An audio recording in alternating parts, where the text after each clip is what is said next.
feel like some boys must have come into your life though, listening to the music. Unfortunately. I just I'm kidding. No, there's so many and it's like my interpretation of listening for the first time maybe, but like Preciatcha, that's in the past, is that a romantic relationship? Yeah, it was a relationship, and when it broke up, he worked in the industry as well, and it was one of my first relationships in industry. And I was like, oh wow, it's not as if I can pretend you don't exist anymore. I have to still see you a lot, and it was my way of being able to deal with that and try to take a negative situation like that, how it could be awkward, and be like, no, I appreciate you now because you taught me that as much as I did like you and I thought I loved you, it wasn't love. Like the way you treated me wasn't love. So now I know. I don't know. My mom always said that every single person you love is either a lesson or a blessing. And I had to put that into the song. That's in the pre-chorus of Preciatcha. But this whole song is kind of about that. Like, I learned my lesson. Like, now I know something that I want and something I don't want from you. And I appreciate you.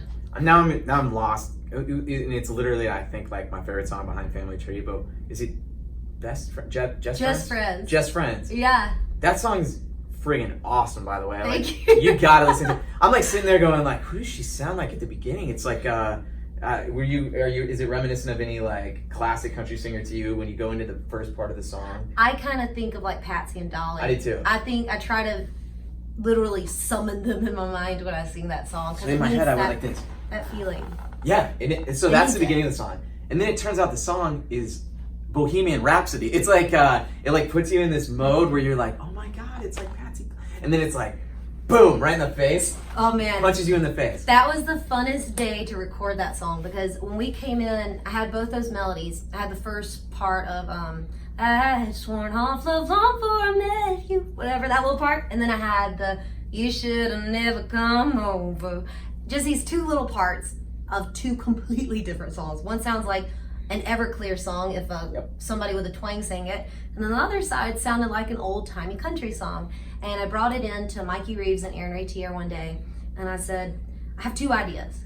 And I think it was Aaron that said, well, why don't we put them together?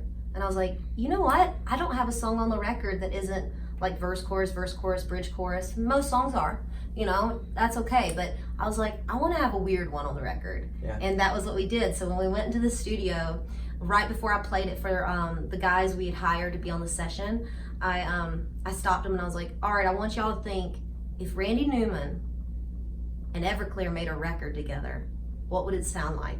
I want you to channel that. And they were like, right, okay. Their head exploded. Like, yeah, they're just like, Fred, the drummer, just looked at me and was like, okay. And then just walked into the room, didn't say anything else. Yeah. But it was really fun because I was like, when do you get to be both sides of that personality in one song? Right. It's a lot of fun for me. When you have this love for David Bowie, it's reminiscent of the idea of music, the way that he delivered it to me. Like, just so unexpected. It was just so interesting. Yeah. Is it the same guy, or I'm assuming here, but is it the same person? For Preciatcha, yeah. It is? Okay, from Preciatcha. So and I wrote both Just pieces of Friends, and I was like, we should have just stayed friends. I tried to tell you we should have stayed friends, but you wanted something more, and you weren't very good at that.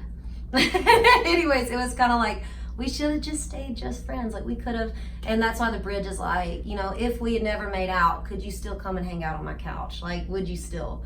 And then Preciatcha was going, no, I'm better off without you. I appreciate you now in the past. Awesome. So it's fun because I feel like all these songs are going through recent relationships with me, a lot of my family story and where I was raised. So it's really just the growing pains of everything all put into one record.